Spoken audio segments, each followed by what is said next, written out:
Kita akan dengar firman Tuhan. Saya tidak lama khotbah, yang penting bisa dipahami. Katakan amin, saudara. Hari-hari ini, saudaraku, Tuhan mengajak kita untuk memiliki kualitas rohani.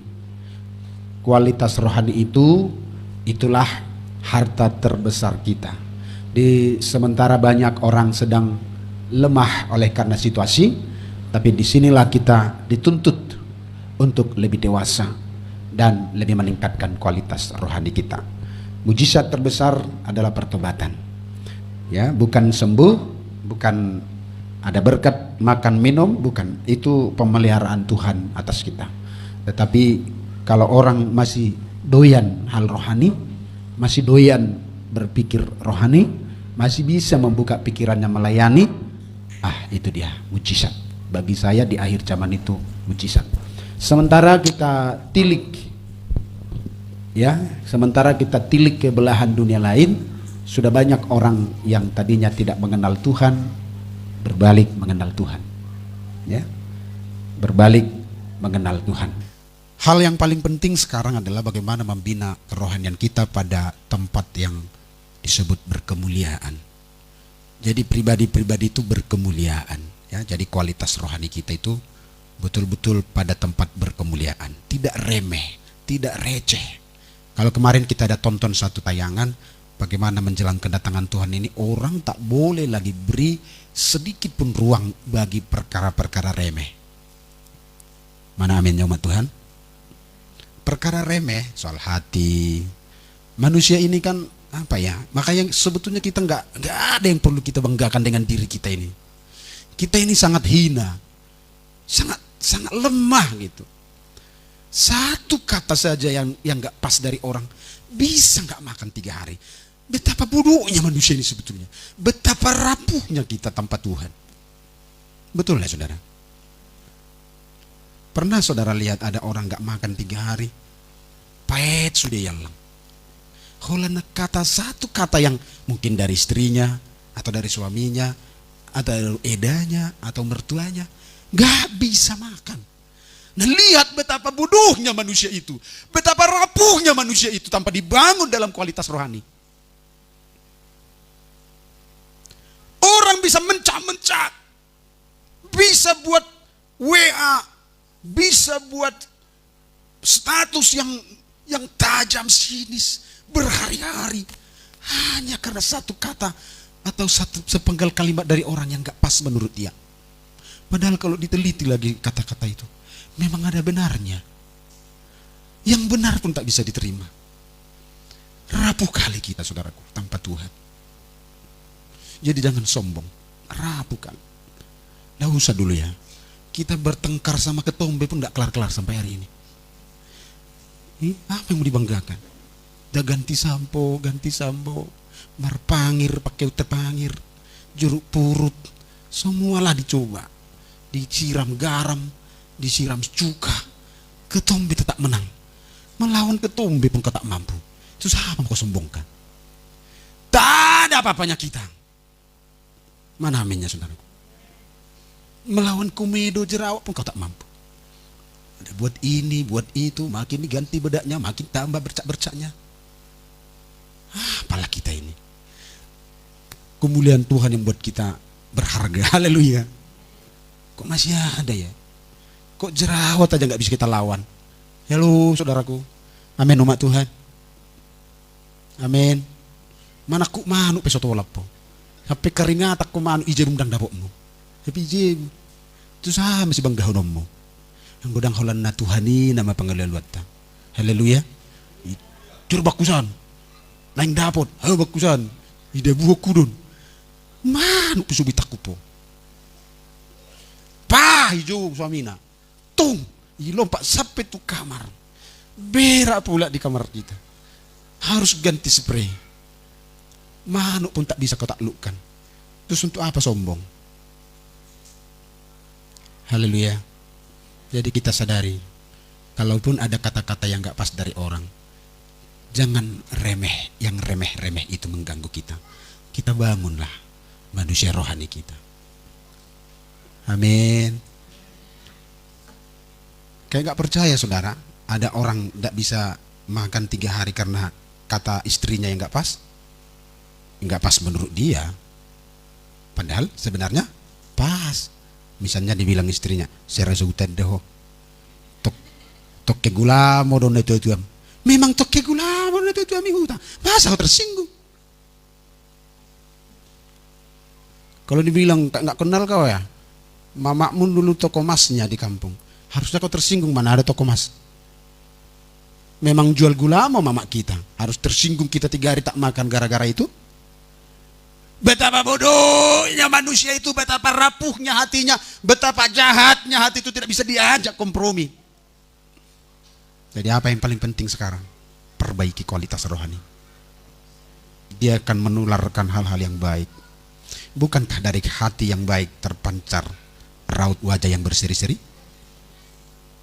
Haleluya. Tuhan bilang sama Kain, "Kain, kenapa panas hatimu?" Panas hatinya, mukanya murung. Bukankah dari hati terpancar meluap kata-kata kotor? Jadi pertempurannya ada pada hati. Perbaiki hati masing-masing. Selidiki hati masing-masing. Bagaimana hati ini bisa betul-betul menjadi tempatnya Tuhan berdiam. Jangan ada kursi tempel sekalipun bagi iblis. Jangan ada kursi samping sedikit pun bagi iblis.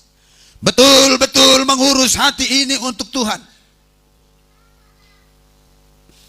Sebab kedatangan Tuhan mendekat. Jadi kalau masih berdamping-dampingan dengan iblis, masih berdamping-dampingan dengan karya-karya setan, kita sedang bahaya di akhir zaman ini.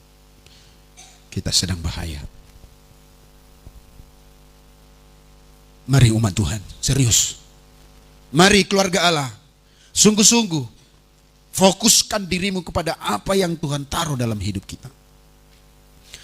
Maka Yakobus 4 ayat 7, Tuhan bilang kita mesti lawan iblis. Iblis harus lari dari kita. Dan bagaimana membuat iblis lari dan meninggalkan kita? Ada pada ayat ini. Begini firman Tuhan, Yakobus 4 ayat 7, "Karena itu tunduklah kepada Allah dan lawanlah iblis, maka ia lari daripadamu." Ia akan lari daripadamu. Ada kata akan. Kata akan berarti belum terjadi.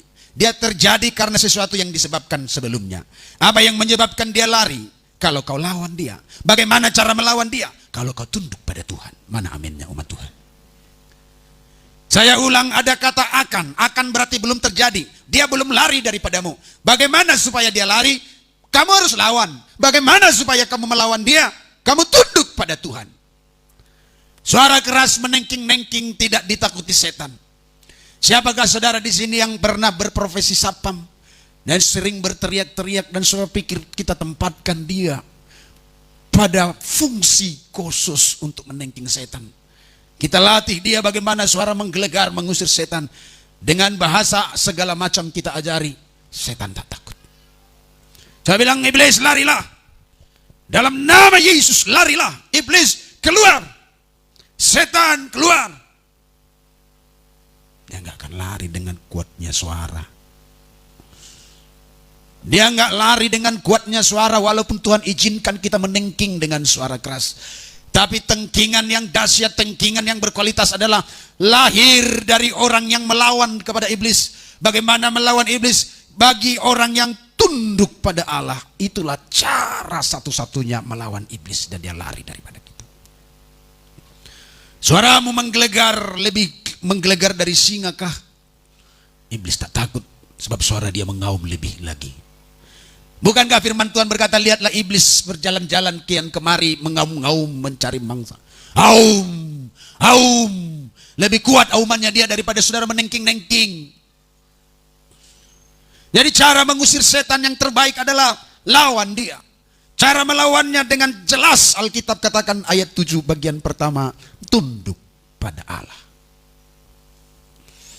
Kalau tak tahu tunduk pada Allah, engkau sedang tunduk pada iblis. Bagaimana kau bisa melawannya? Orang kau sekutunya. Engkau bagian dari dia. Saya mau buka ini sebagai persembunyian iblis dalam gereja. Mengacu kepada tontonan yang kita lihat dalam tayangan itu, betapa ada gereja berpuluh-puluh tahun tapi ada setan menyuntik otak mereka. Saya mau saudara ulang-ulang tayangan itu di YouTube. Saya mau itu mendasar di hati kita bahwa banyak gereja malah makin lama makin banyak ularnya. Bersyukur kepada Tuhan kalau dibukakan itu di akhir zaman ini sebelum Tuhan mengakhiri kita. Bayangkan kalau kita tak sadar-sadar bahwa gereja juga menyimpan setan. Satu dengan yang lain tak damai. Satu induk, satu gereja, satu sinode, satu gembala, tapi suami istri atau tetangga-tetangga gereja tidak berdamai. Menyimpan hati. Atau ada perdamaian palsu. Nah, bilang saya sudah maafkan dia, udah lama. Tapi terus membekas di hati. Teruslah bergereja tapi terus juga buat dosa. Teruslah bergereja, terus bergereja tapi tetap tidak tunduk pada firman. Iblis sedang tidak berseberangan dengan Anda. Anda tidak akan terusik. Karena Anda sekutunya. Minimal iblis berkata itu gak usah diganggu. Dia teman kita. Biar dia gereja terus. Biar dia tepuk-tepuk tangan tujuh tengking-tengking kalimatnya tidak kita dengar. Yang nyaring di telinga setan adalah kita dilihatnya kita sedang melakukan kebenaran-kebenaran. Jadi bukan iblis yang lari meninggalkanmu, tapi Tuhan yang menjauh. Dan yang membuat engkau jauh dari Tuhan bukan perkara engkau sedang pergi ke Tapanuli dan engkau sedang masuk ke hutan eksplorasi dengan tugas. Engkau jauh dari Tuhan karena pelanggaran-pelanggaranmu. Yesaya berkata begitu. Yesaya memberikan kita pengertian dalam 59 ayat 2. Yesaya 59 ayat 2, tetapi yang merupakan pemisah antara kamu dan Allahmu ialah kejahatanmu. Segala bentuk pelanggaran, segala bentuk dosa. Dan yang membuat dia menyembunyikan diri terhadap kamu, sehingga ia tidak mendengar, ialah segala dosamu. Jadi dosa dan pelanggaran bekerja sama menjauhkan kita dari Tuhan. Bukan setan lari dari kita, tapi Tuhan menjauh dari kita. Mengapakah begitu? Karena kita tidak tunduk pada Tuhan. Saya temukan rahasia ini, bagaimana cara membuat iblis lari dari kita, tunduk pada Tuhan. Itu caranya yang terampuh menurut Alkitab. Bukan menengking-nengking. Apalagi kita mengikuti doa keliling pergi ke hutan-hutan. Kita tahu ada tempat angker. Kita usir dalam nama Yesus segala roh nenek moyang angker-angker di sini. Aku perintahkan kau keluar pergi. Dia sopan menghargai pendeta. Om, bentar om. Aku kemana? Ini rumahku. Kita jawab apa? Karena terus kita bombardir dia di situ, dia pergi ke kota. Dia bekerja sama dengan setan yang di kota. Dia buat kacau ini, dia buat curi itu, dia buat ini, dia hadang ini, dia pesta seks di situ, dikerjain. Karena kita usir dia dari tempat yang angker-angker itu. Biarinlah dia di situ.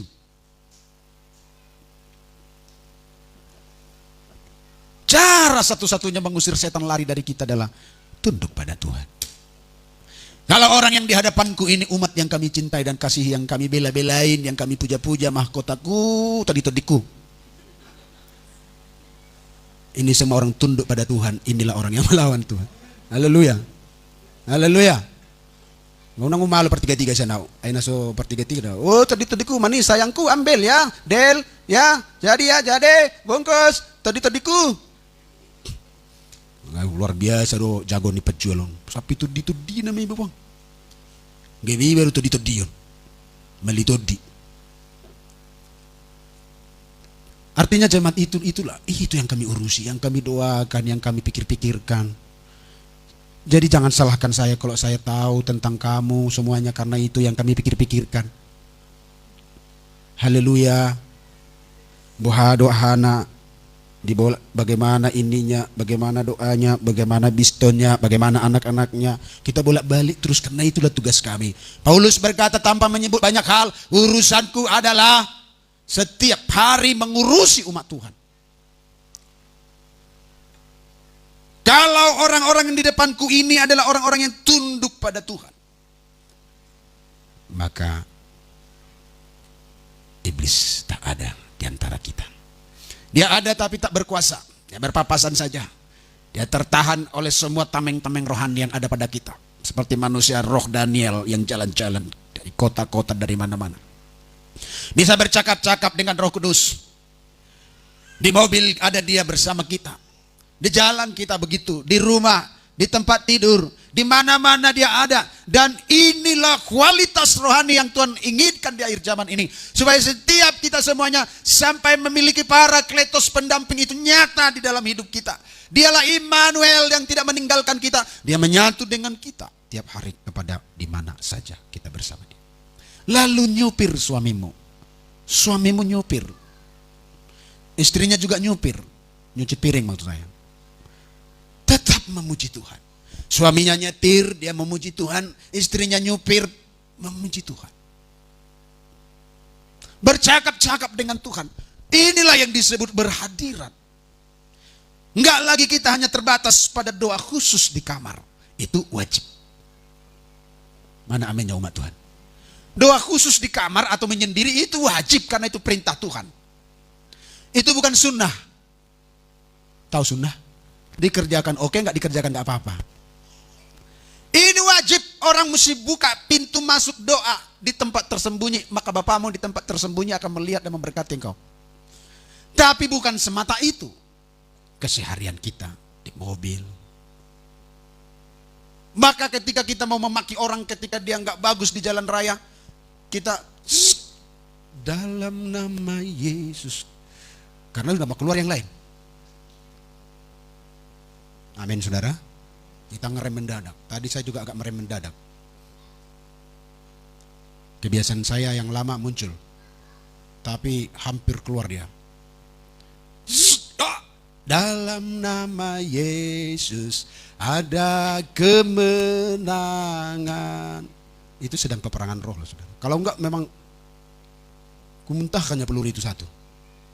Ada teman saya pendeta kita GPD ini. Sampai sekarang dia belum lulus itu. Kalau dia nyetir kita di sampingnya, beberapa peluru akan lewat, paling 20 km yang kita jalani. Saya hanya bilang, sobu may siamang. Ada, sorong, biotan di selmo kumiring. Dia memang supir lama, dari mudanya udah supir. Pendeta kita. Setiap hari, di rumah, ada aja masalah. Yang remeh-remeh itu tidak boleh mengganggu. Saya pikir ini perjuangan berat agar kita bisa bersih-bersih, tidak tunduk kepada iblis. Jadi apa yang membuat kita jauh dari Tuhan? Pelanggaran, dosa. Saya kasih contoh, kalau kita buat satu pelanggaran itu 5 meter poinnya, berapa pelanggaran yang kau lakukan? Kau melanggar tidak tunduk pada Tuhan 1 poin, saudara menjarakkan diri 5 meter. Tambah lagi 5 meter. Hitunglah sendiri sudah berapa pelanggaran yang terus hari-hari kau buat. Sejauh itulah Tuhan memandang-mandang melambai-lambai dari jauh. Bukannya setan yang lari daripadamu, tetapi Tuhan menjauh daripadamu. Bagaimana supaya dekat? Tunduk pada Tuhan. Menyatu dalam hadiratnya. Bersama seperti yang kita tonton itu. Bercakap-cakap di jalan. Susah hati kita dia datang. Nah susah doh. Oh lo bah. Hai pikir yo. Mungkin bah. Wino teh. Tremor. Dia ada. Ibu gembala pila bilang anong nama dongat-dongani. Nang napurum na huro. Idong napurum na rin. Ada orang di kawan-kawan ini napurum na. Kita dikawani oleh Roh Allah. Terus bersama kita berimmanuel. Menyatu. Manunggal kalian kita. Ada di dalam diri kita. Manunggal bersama kita. Makanya lah dia memiliki roh cemburu. Diingininya roh yang ditaruh dalam hidup kita itu dengan cemburu. Cemburu dia. Dilihat kita asik dengan yang lain. Cemburu dia. Saudara pernah nggak memiliki kecemburuan pada pasangan ya? Kalau cemburu, menurut mobil mana teh? Digadona ini menurut mobil. Itu remeh itu. Tapi yang paling sedih itu kalau kecemburuan pada pasangan. Itu mau sampai muntah-muntah kita. Amin. Jangan memang sore aduh harus cemburu harus. Dulu aku dengan ibu ini waktu pacaran, saya muntah-muntah saya karena cemburu. Aku enggak pak, aku muntah-muntah karena muak katanya. Jangan sombong lah. Kenapa kau pacari kau muak sama dia? Haleluya. Jadi waktu itu ibu ini kan udah pacaran dengan saya. Lu ada pacarnya dulu, mantan pacarnya, karena pergi pindah sekolah gitu. Pindah sekolah, nggak lagi di Solo. Terus datang. Ambil apa waktu itu datang? Berubah yun naraku. Sini terganggu kau. Mulu bagunung hulolat. Ayo jol maro. Ya udahlah, ketenang-tenangkan aja. Diajak pula dia ke kantin. Permisi memang. Tapi permisi pun kan hati kan nggak aman. Saya keluar dari kuliah nggak ini lagi saya. Nggak ikut saya kuliah itu. Keluar saya dari kuliah. Sampai muntah saya.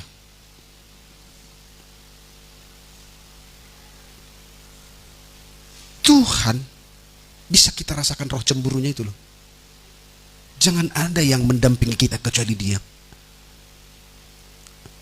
Tapi muntahnya Tuhan beda dengan muntah saya. Kalau aku muntah karena pusing, karena gelisah, karena gak nyaman. Kalau Tuhan muntah memang karena dianggap kita giel, dingin tak dingin, panas tak panas kau. Ku muntahkan kau katanya. Sama seperti jemaat di Laodikia.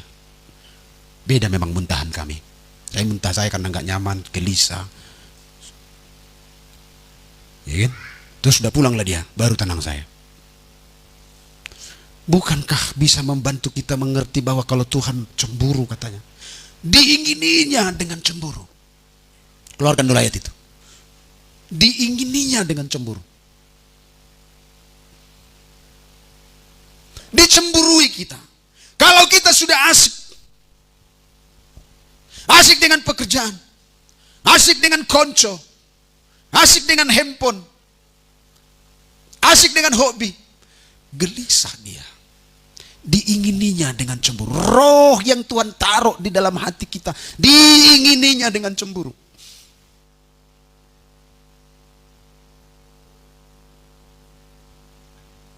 Jadi apa yang perlu kita dapat?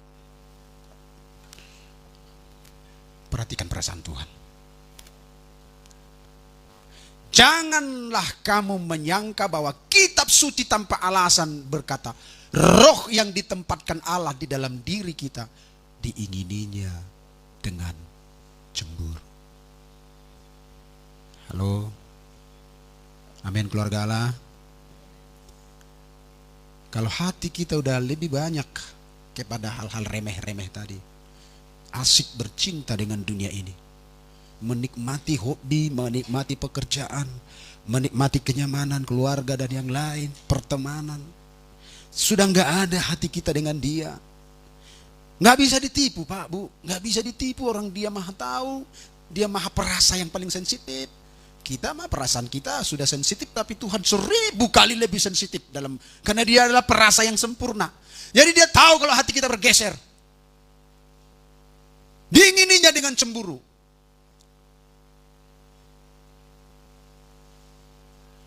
Semoga kita bisa memahami ini. Jadi hitung hari-harimu. Kalau asik-asik sendiri dengan kegiatan-kegiatanmu, lupa Tuhan seharian. Atau kalau kau tuliskan beberapa poin yang kamu kerjakan pada hari ini, ada 10 poin. Perhatikanlah poin itu, adakah yang bersentuhan dengan Tuhan? Kalau ada agenda yang kau catat dalam bukumu, yang kau kerjakan dalam hari ini, adakah yang bersentuhan dengan Tuhan? Itu pertama. Kedua, di poin mana dia saudara letakkan? Adakah di poin 1, 2, 3, 4, 5, 7 atau poin 10? Itu bicara prioritas. Yang hari ini Tuhan minta kita memperhatikan kualitas rohani kita di akhir zaman ini.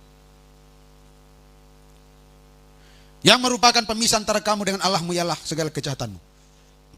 Jadi kalau ada kejahatan, ada pelanggaran, ada dosa, dia makin menjauh.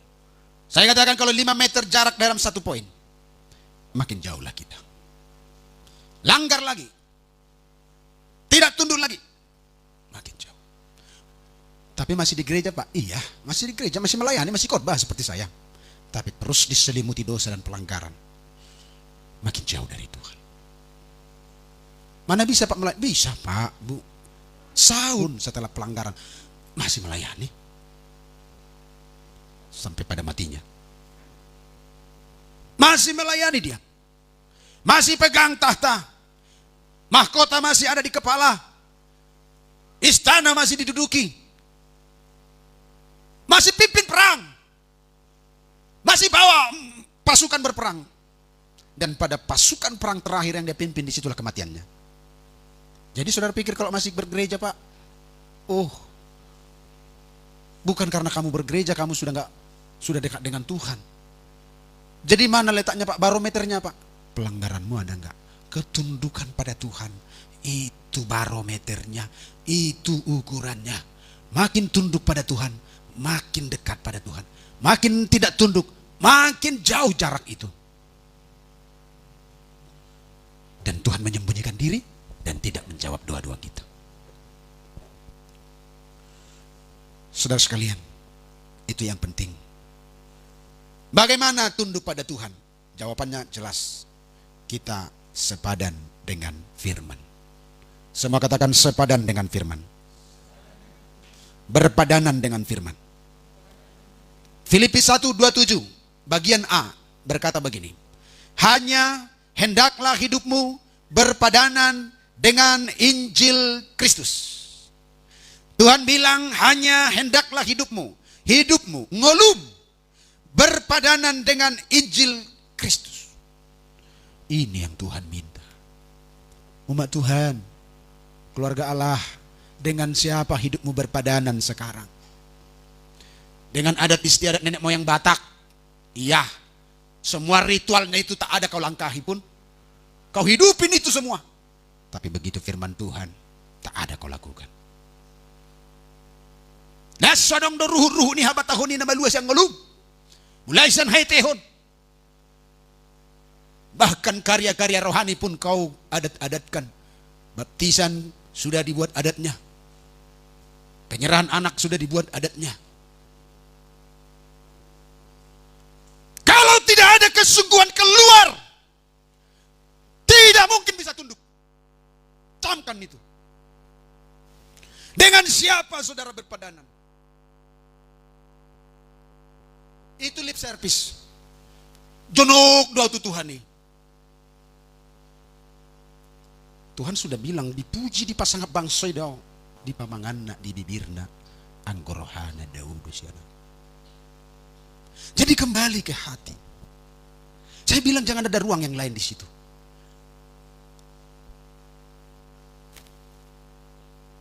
Tunduk pada Tuhan kelihatan membuat kita seperti gila.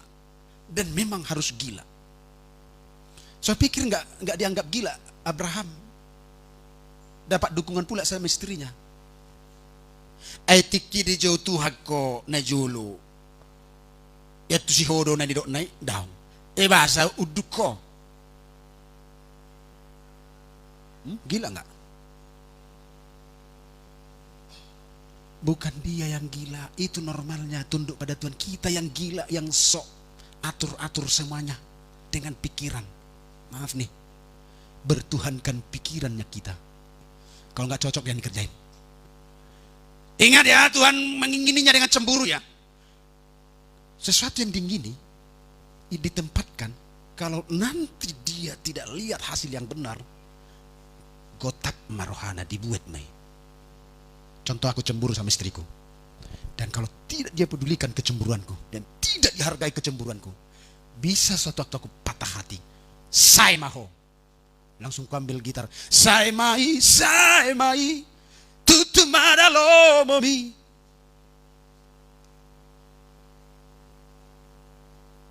Kalau Tuhan sampai bilang, ku ambil rohku. Lama kok, dok kayak kasih mi. Sampai bermohon-mohon Daud, jangan ambil rohmu dariku Tuhan. Jangan ambil rohmu. Karena Tuhan ingini loh rohnya dengan cemburu. Bisa diambil. Dasoi parhapul hoholoki. Di baiko holoki meamu. Ini deh. Permemia poholong di debata.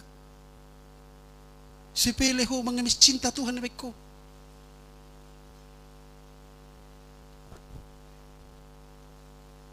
Haleluya. Amin keluarga Allah. Diingininya dengan cemburu. Tapi kalau sudah gotak cemburunya, nang adong Bion. Song hargayok kapi cintaki. Cintaki arga aduh, ayo bigi so ni. Arga din na cinta na. Memang arga dah. Unang permemea. Haleluya. Sebagai hamu malaikat maride. Cinta ki arga doi dia. Entah apa itu. Jangan kau sepele dengan cinta Tuhan. Katakan amin saudaraku. Dari dia udah belak-belakan habis-habisan. Kandas-kandasan. Kuberi anakku. Mati untukmu. Kuberi yang terbaik. Kau apa respon? Haleluya. Amin keluarga Allah. Kita keluarga Allah loh.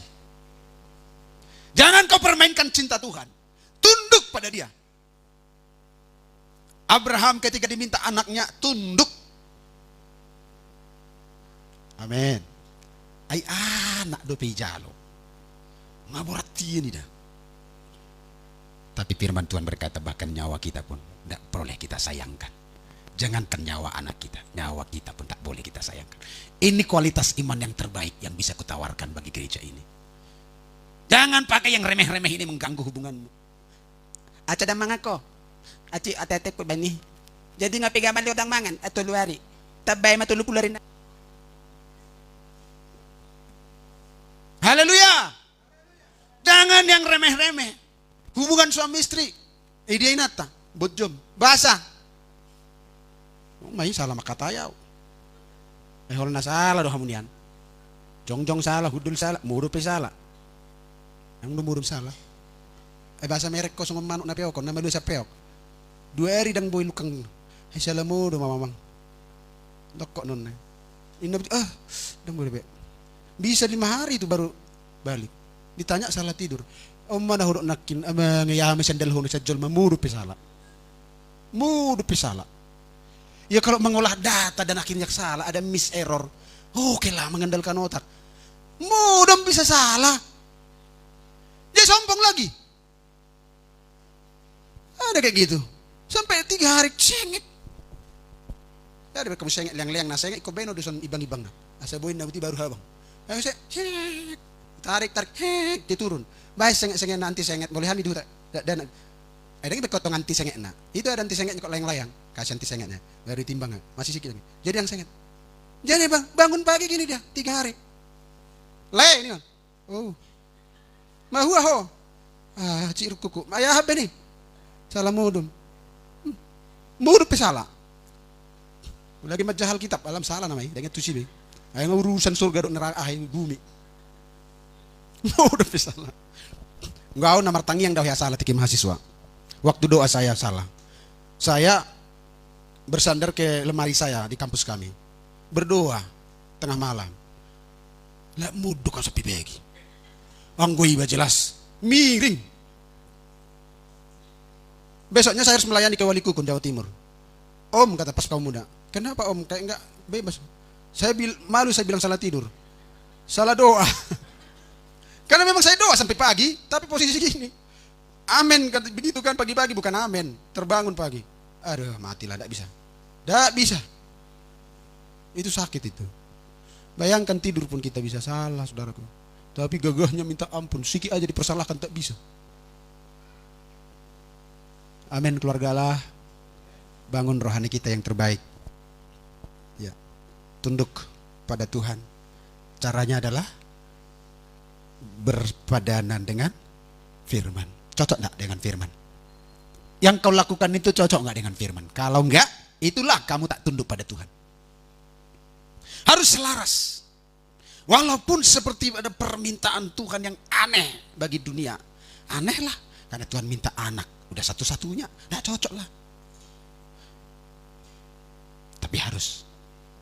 Kalau berani buka bayar begitu. Kalau berani mati-matian kayak gitu sama Tuhan. Emang saya pikir Tuhan itu enggak bijak. Tuhan itu enggak kuat, enggak mampu. Dia multi mampu.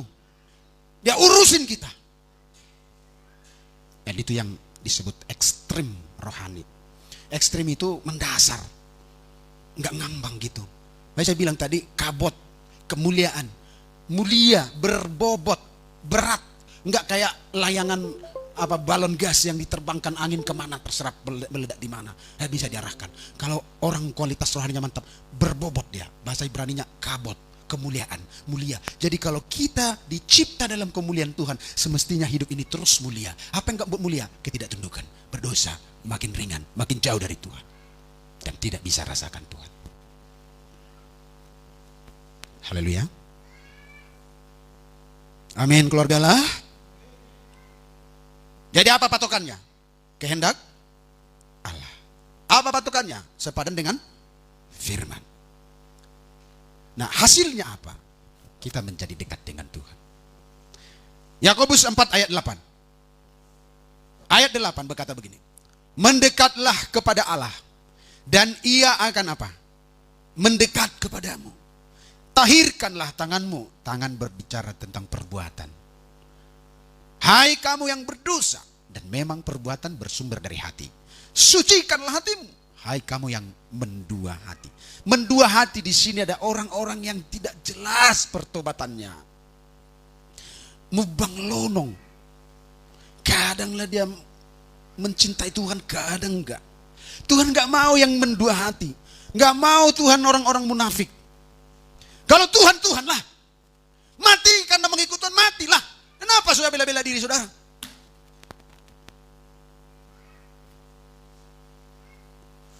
Tuhan bilang mendekatlah pada Tuhan. Saya kasih poinnya. Kenikmatan yang terbaik yang boleh kita nikmati adalah hadirat Tuhan. Dekat dengan Tuhan. Kalau ada masih kenikmatan lain dari situ, saya sedang bergumul buat kita semua. Masih nikmat adat-adatnya? Masih nikmat apa? Masih nikmat jalan-jalannya? Saya paling suka dulu jalan-jalan. Kalau di keluarga kami, saya anak nomor 2, saya disebut si Gajang 4. Mau berdedela nih banyak. Tapi sekarang enggak. Kalau enggak penting-penting enggak. Ke pantai kemana itu enggak lagi. Enggak nikmat. Apalagi yang nikmat makanan. Enggak boleh. Sekalipun itu nikmat, harus Anda tempatkan yang paling nikmat dari segalanya adalah hadirat Tuhan. Itu yang diajari oleh hamba Tuhan bagi kita, Daud. Dia bilang berbanding, skala berbanding 1:1000. 1 hari di pelataran rumah Tuhan lebih baik daripada 1000 hari di tempat lain. Saya mau ini sampai terjadi bagi kita semua. Tertambat hati kita di mezbah Tuhan. Ini masih di pelataran. Duduk-duduk di tangga itu. Lebih baik 1 hari di situ duduk-duduk daripada 1000 hari saudara di mana-mana melalang buana. Itu yang diajarkan Tuhan. Jadi ada kenikmatan yang lebih nikmat dari segalanya.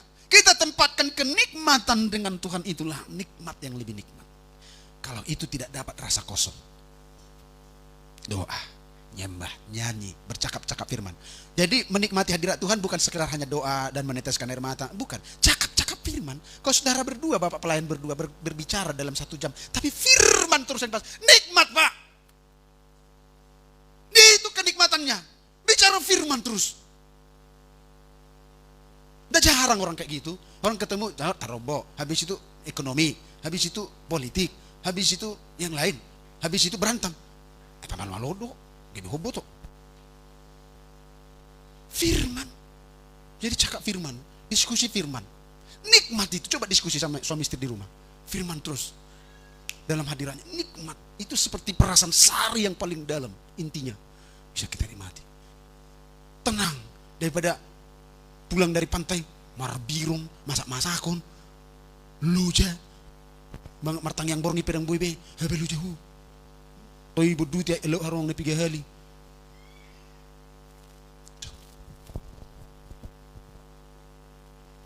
Kalau belum sampai ke sana, kita kejar. Kenikmatan terindah adalah hadirat Tuhan. Mendekat kepada Allah. Setannya jauh. Bagaimana biar mendekat? Ya tadi, lawannya tadi. 1 pelanggaran 5 meter. Buang pelanggaran itu makin dekat. Spasinya makin dekat. Bahkan lama-lama nempel.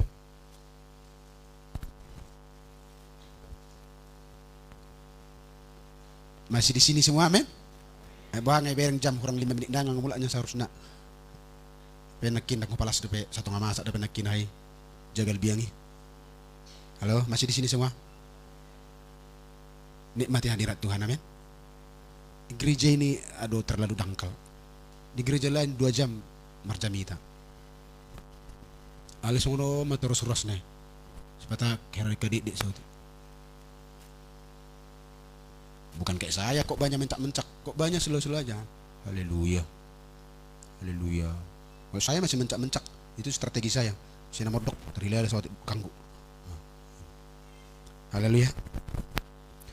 Nah ini yang saya minta saudaraku. Ayo kita bertobat. Saya pun bergumul terus untuk terus menjadikan kenikmatan Tuhan adalah kenikmatan terbaik. Saya pulang dari gereja berseri-seri wajahnya. Pulang nanti dari sini jalan ke sana ada orang di warung itu lihat semua berseri-seri. Orang lihat pasukan dari manakah orang ini? Berseri-seri semuanya. Dari mana ya, Dak? Dari gereja. Kok berseri-seri? Iya, kami dapat firman.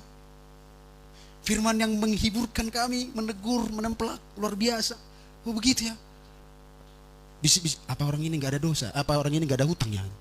Dia bilang, nih dia dong dapat hutang itu orang selesai. Tapi kok berseri? Ya karena mereka tahu firman. Haleluya. Ini pulang dari gereja cemberut. Saya binota kayak petok padite. Saya liling nak. Saya ijab malas. Alkitab nape ya patun nama santu purumani. Marhua horo tu gereja naboru. Ijab mapa berpodong. Na mangalap firman do hita tuson. Asa dihubasi hita. Wah udah nakidang lapatata. Kitumbin peso selesai ngapi 3 bulan. Hampir sendal honor. Kalau bukan karena firman Tuhan yang mengubahkan kehidupan kita. Yuk kita harus rohani. Gak ada jalan lain. Amin. Semoga bisa dipahami dengan baik. Jadi fellowship kita harus lebih mantap. Lebih sungguh-sungguh. Hubungan kita dengan Tuhan lebih mantap. Lebih sungguh-sungguh. Maka iblis tidak bisa mendekat kepada kita. Ketundukan terakhir. Ketundukan kita. Soal kejujuran, pertemanan, bagi yang berpacaran, apakah murni jujur, bersih pacaranmu, kuduskah? Ya, suami istri, bolehkah membangun hubungan yang terbaik, berkualitas, surgawi di rumah tangga kita? Itu, ya. Harus dimatikan semua yang kedagingan. Kolose 3 ayat 5. Kolose 3 ayat 5. 1, 2, 3, ya. Karena itu, matikanlah dalam dirimu segala sesuatu yang duniawi, yaitu percabulan, kenajisan, hawa nafsu, nafsu jahat, dan juga keserakahan yang sama dengan penyembahan berhala. Semua ini sama dengan penyembahan berhala. Dan penyembah berhala tidak masuk dalam kerajaan surga. Tuhan bilang matikan, matikan. Nah kalau itu mati semua, kita dekat dengan Tuhan. Bisa menikmati hadirat Tuhan. Dan terus hidup bersama-sama ini. Perhatikan cara hidupmu. Perhatikan cara rumah tangga kita. Bagaimana kita menjadi berkat bagi orang lain. Jangan kompromi dengan dunia. Tunduk pada Tuhan. Dengan hikmat dan bimbingannya kita pasti tidak arogan. Di dalam menghadapi orang yang berseberangan iman dengan kita, pasti kita tidak arogan. Karena ada hikmat Tuhan memimpin kita. Kita akan bisa mempertanggungjawabkan apa yang kita jalankan dalam kerohanian ini. Bukan berarti mau menang-menangan, mau apa-apa, mau sok-sokan, mau kudus-kudusan, bukan. Tuhan pasti beri hikmat bagi kita bagaimana menjalani ini semua. Tapi jelas kita gak boleh tidak tunduk pada Tuhan. Karena dengan tunduk pada Tuhan, iblis lari dari kita. Tapi dengan tidak tunduk, apapun sudah tidak kerjakan. Tunduklah pada Tuhan. Sedetail-detailnya. Sedetail-detailnya serius. Tunduk pada Tuhan. Apapun itu. Bahkan sampai mengorbankan nyawa. Bukan nyawa anak. Nyawa sendiri. Karena orang yang seperti itu tidak lagi. Bukan soal mengorbankan tidak ada uang. Mengorbankan penghasilan berkurang. Atau ini. Nanti kalau gak kuikuti penghasilanku berkurang. Nanti kalau gak kuikuti pekerjaan yang begitu. Nanti bagaimana. Bukan soal uang yang berkurang. Tuhan bilang nyawa pun harus dipersembahkan. Kalau memang harus itu. Nanti kalau gak gitu bisnis itu. Nanti gimana aku. Jangankan uang yang berkurang. Nyawa pun Tuhan minta. Kalau memang harus itu. Tapi bukan sembarangan. Gak semua orang akan mati syahid. Bukan. Tuhan pasti justru memperjuangkan orang-orang yang berjuang terhadap dia. Sadrak, Mesak, Abednego memberikan contoh bagi kita. Daniel memberi contoh bagi kita. Orang-orang yang serius, ekstrim, katakan ya ekstrim. Ya, bilang sembah gak mau. Tunduk gak mau. Lebih baik dilempar ke situ, lempar. Daniel jangan berdoa. Enggak, aku harus berdoa. Lebih baik kau dilempar ke gua singa, lempar. Lah kita membahas semua di otak. Dan kita pikir Tuhan bisa di otak-atik. Anong sama nomai, ay bodoh Tuhan deh. Mengertinya Tuhan. Memang mengerti. Maha mengerti. Maka kalau ada bohong-bohong, tipu-tipu, ketidaktulusan dalam pikiran kita, maha mengerti dia. Ayo polos, jujur sama Tuhan. Dia bilang, berhikmat dong, berhikmat dong. Maksudmu Tuhan dalam memberi firman ini tak pakai hikmat apa? Yuk, yang suami istri di sini bergandeng tangan, persembahkan hidupmu sama Tuhan dan anak-anakmu. Yang tidak suami istri dekat sama Tuhan, pergumulanmu lebih, perbanyak doamu. Jangan lebih santai. I love my si amat tapi sonabol tu gereja. Langsung ni inang. Kalau temanmu di sini suami istri sudah ikut ibadah, lebih tenang sikit. Kalau dia doanya 2 jam, kamu harus 4 jam. Suamimu perlu kau menangkan. Katakan amin, saudara. Katakan amin. Hidup di dalam Tuhan, sungguh-sungguh itu yang terbaik bagi kita. Amin.